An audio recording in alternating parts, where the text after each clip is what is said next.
Hello again, and it's time for another project. Today we're going to use the scroll saw basically just to cut out this Celtic Cross, we're going to call this one today.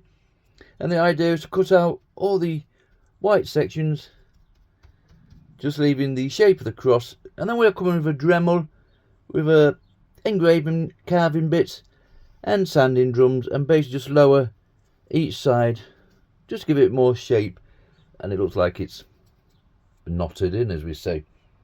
Now normally on these scroll saw projects you would line your wood with the blue painter's tape. That's the way I do it, and basically just spray on a bit of glue, stick your template down, and then once you've drilled in our pilot holes, that allows us to get the blade into the middle section. You would start cutting it out. But as I wanted these lines leaving so we can see where we're going when we come in for the shaping side of things, I've used personal favourite of mine, good old carbon paper, nice fresh paper. You pop that underneath and draw around that. I like to use a biro or a pen. Takes a matter of minutes, and for me it's all part of the project. And there is our image all nicely transferred. I actually prefer this way because you have no paper in the way, there's no tape, there's no peeling off. You've got your image there.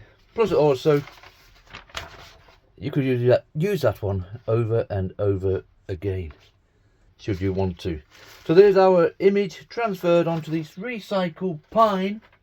I actually got 13 of these boards literally across the road from where I live, and they're 3/4 inch thick, and they were 12 inch by 43. I got lucky. I was out walking the dog one day, and these were stacked outside an office block, and I was being cheeky, went in and said, "Are these for scrap?" And she said, "Help yourself." So I got 13 of these 12 by 43 inch boards for free. And free wood, no matter the state of it, is my favourite. Now you notice there we're coming at an angle. Only reason being, we've obviously got a knot that's been filled in here, a circle, and also there's a knot there, so we've had to go astride it. And personally myself, I don't think it really affects it. We'll find out when we cut it.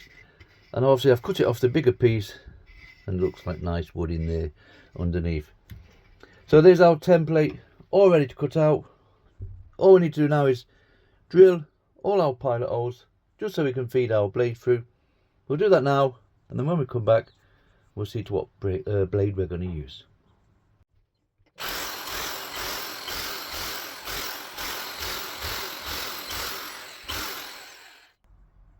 Right, so we've drilled those pilot holes quickly. Personally for me, the bigger the hole the better. It just makes it easier for my blade to go through, because we've got to feed the blade from underneath through there and attach it all to the saw. So for me, the bigger the hole the better. Now you could use any blade on this one, I suppose. Your standard blades are what they call pin blades, and they obviously have a pin at either end, and they clip onto your more basic saws. And remember, with your blades, they want to feel smooth on the way down, rough on the way up. The only hole you would have trouble with is that middle one. You wouldn't fit it through that section there. That's the only downside, excuse me. And these, obviously, if they're bigger holes, you would feed them through, and you could use it on there, no problem. The next blade, pinless blades. There's obviously no pins on. Your more professional chaps use these, and they will fit in any of those holes really. They're so delicate, and depending on the thickness of your wood and your type of wood, that will depend on what kind of blade you're going to use. But for me, good old spiral blades. Now spiral blades, they are pinless blade, but the teeth spiral the full length, so they will cut in any direction. So you could basically put that in your saw like that and cut that just by doing that. You don't need to turn that wood at all. Whereas these other blades, you would have to come down with that, turn the full piece, come up there, turn the piece, come up there, and the same all over. Some people prefer those. For me personally, I'd just rather use the Pegas number 5 spiral blade on this one. Now my old draper saw in the corner only takes pin blades, so I've got to use what they call adapter clamps, one at the top and the bottom. So we have to use the Allen key to undo this here. We take that off, we feed that through the pilot hole, we attach that, and then we put it on the saw, and have to feed the bottom in, clip it, put it on, hook it on, take all the tension up, and they are a little pain, but you work with what you got. So if you're going to purchase a scroll saw, definitely get one that takes pinless blades, and it just saves you a lot of trouble. Okay, we're ready to cut it all out. We'll pop this on the scroll saw and feed it through one of our pilot holes and start cutting this one out. Right, so we've got our Pegas number 5 spiral blade set into one of our pilot holes. We've took up the tension at the back of the saw. We've got a nice ping ping sound there. We are now ready to cut this out. 3/4 of an inch thick. This is pine wood. I'm going to say pine. If I'm wrong, it doesn't matter. It's free wood, that's the main thing. Okay, we'll start off slowly and then we'll speed things up, cut it all out, and then we'll look at the dremel and the sanding and shaping kind of things.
Right, there's all our shape nicely cut out.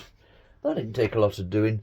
I do find with this recycled pine wood, because it's made of different sections, I don't know if you could see off here maybe, on one of these pieces, there's different pieces glued together. And I do find as you're cutting through one, it'll be going nicely, and then it'll tighten up, and then every so often as you're going through the grain, it just speeds up a little bit.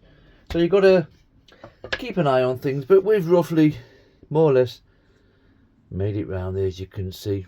Now the only downside with those spiral blades, you do get a lot of the little fluffies on the back there, if you can see.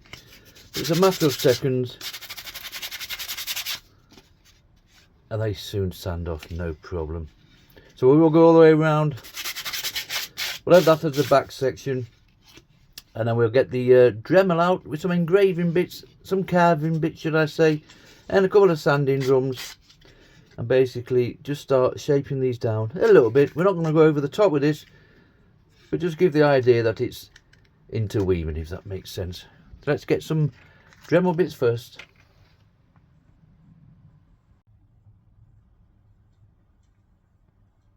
Right, we're going to start putting a bit of shape in this. You can see where the lines are. We're going to go up to that and just lower that down, maybe 3mm or something on that one, and the same on every one that's got the line going across, and that will just give us the illusion that it's knotted in together or weaved in together or whatever. Now with your bits, for me, I just use these engraving bits. I keep saying engraving bits first. These carving bits. Now you'll know the difference. These are carving bits. These are well worn. You'll get a packet of these for next to nothing off eBay or Amazon. They're for your carving side of things. Now for the engraving side of things, you'll get these smaller headed ones like so. And we could use a couple of these on here just for slightly tidying up with. And then you get your sanding drums. They all have the Dremel size shaft on them, so they'll fit a Dremel, no problem, obviously. Now originally, when I've done some spoons similar to this, I've been known to use a router with an end milling bit and CNC bit, and I've just gone across those lines there and just lowered that down. And you could put a router on there and just do them lines like so with an end milling bit. I believe I have one here. Here we go. This is an end milling bit, and you could pop that into a router, and if you just go across here with your router at either side at the same depth, let's say 3mm, that will certainly be a lot quicker and easier. But we're going to have a play with a flexi cable. I cannot recommend these enough. You obviously can get Dremel originals, but for eBay, £6–7 here in the UK. That's last me. I've had that over a year now, and it's exactly the same as what you pay 4 times as much for a Dremel bit.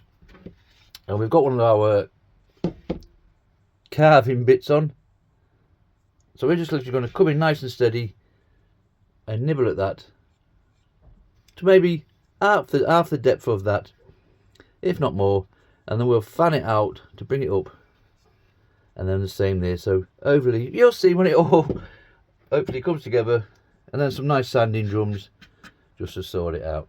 Okay, let's have a play with this one and see what we can do.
Right, that's enough sanding down and general shaping for me.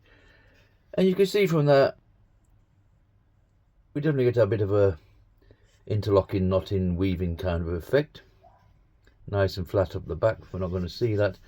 Now originally I was going to leave it like that, put some linseed oil on, or a bit of stain, nice bit of varnish, and this project would be finished, and you could literally just hang it up like it is.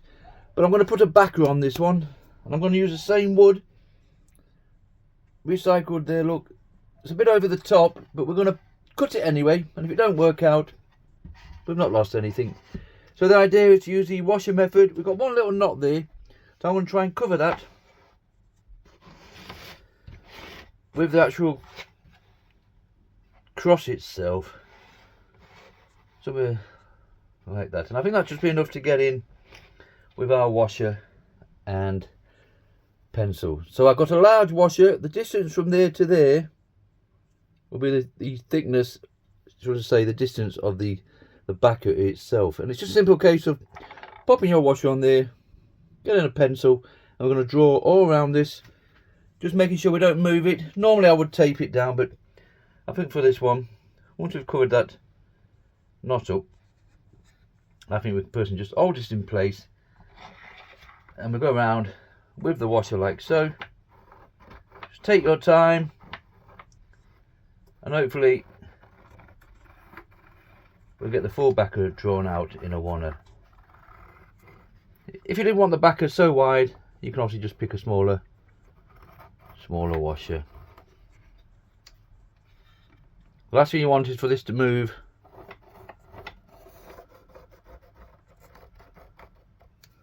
So far so good. We'll just get around there just to finish it off, and hopefully we'll meet up again there where we started.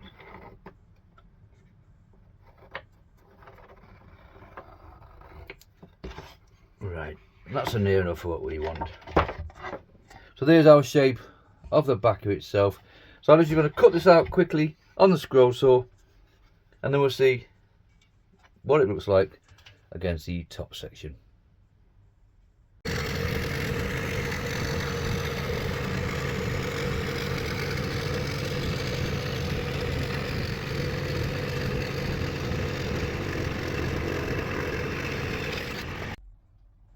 Right, so there's the backer, nicely cut out, nothing too complicated there. And hopefully we're going to sand all this down, get it back to the bare wood, similar colour to that one, and then hopefully that will sit on there. Like I said previously, it's a bit over the top thickness wise, but by the time we've had a bit of sanding and stuff, it'll certainly be a nice chunky piece. So I'll tidy it all up first, and when we come back we'll be looking at the staining side of things.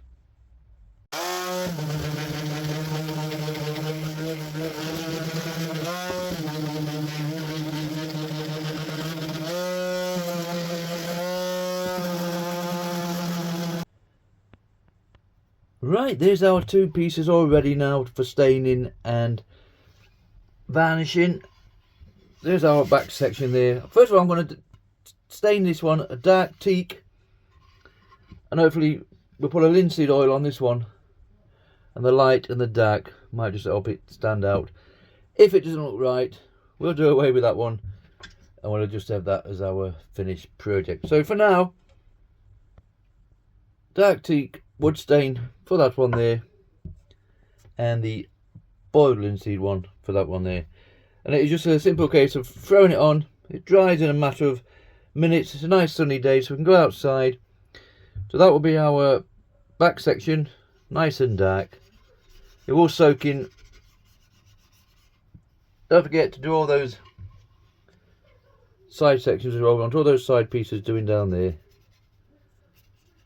And then hopefully when that's all nice and dry, and when we put the lighter one on top, I'm hoping it stands out nice and fine. So boiled linseed for the other one. Okay, I'll cover both of these, let them dry, and then when we come back, we'll spray a bit of varnish on, and then we'll see what it looks like.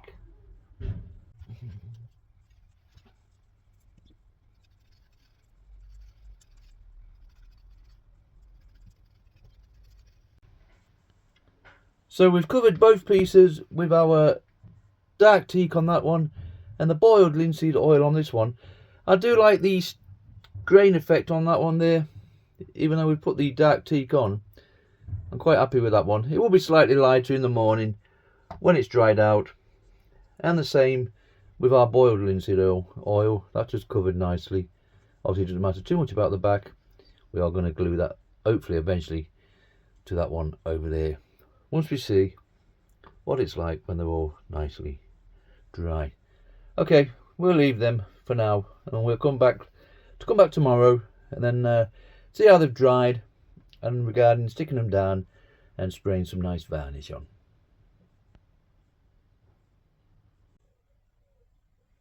Right, it's the next day, everything's nicely dry with no problem. That's just enough to say we've put a bit of stain on and a bit of oil just to finish the projects off.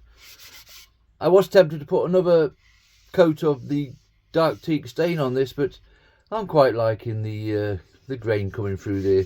We won't see a lot of that obviously once the top is put on.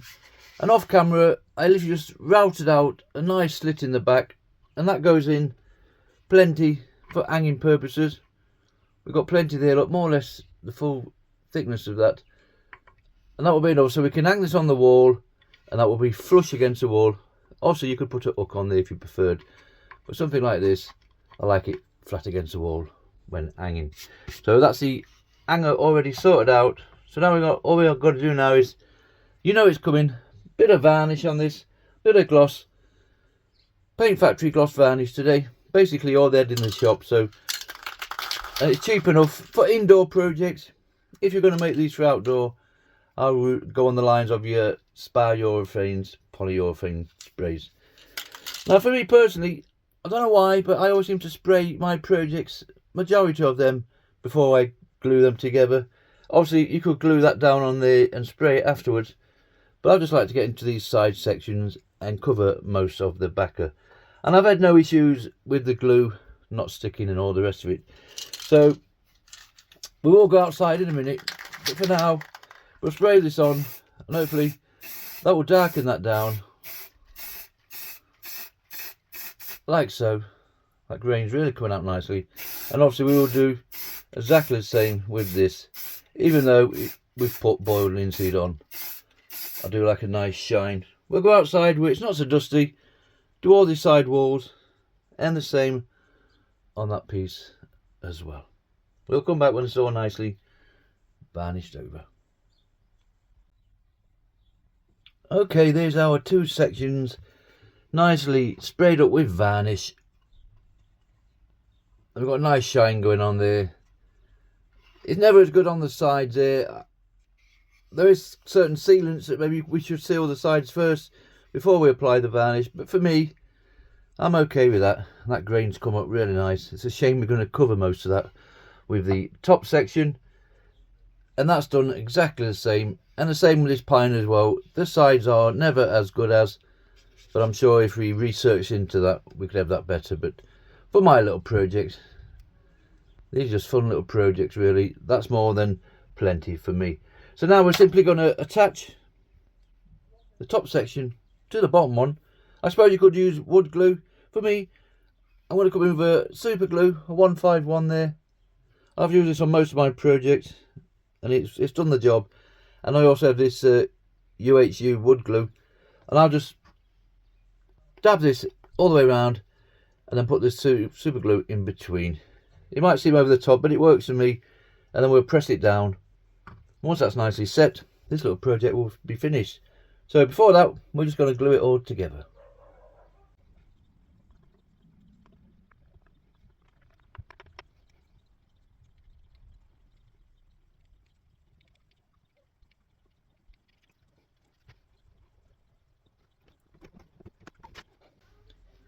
Right, that's it. This little project is finished. So everything is stuck down nicely. Nothing's going to move there.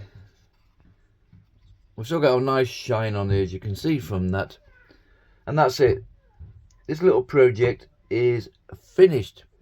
So we cut it out on recycled pine using a Pegas number 5 spiral blade. Now any standard straight blade will cut this just the same. Once we cut out the top section and what have you, and the back should I say, we came with some carving bits, just cheap eBay specials, and the sanding drum just to do all our shaping with. And then we use the dark teak for the back section. Good old linseed oil, one of my favourites, for the top section. And then to get that nice shine, Paint Factory gloss today. Once that was all nicely done, we came in with the super glue 151, which will be plenty on this project, but I just like to incorporate UHU wood glue in between. You know, you could no doubt use standard wood glue as well. And the whole piece itself comes in at 13 inches by 9 inches across. Just a nice little project there on free recycled pine. And remember, we routed out a slit at the back for hanging purposes, and that will sit nicely flush to a wall. And that's it. This little project is finished. Thank you very much for watching.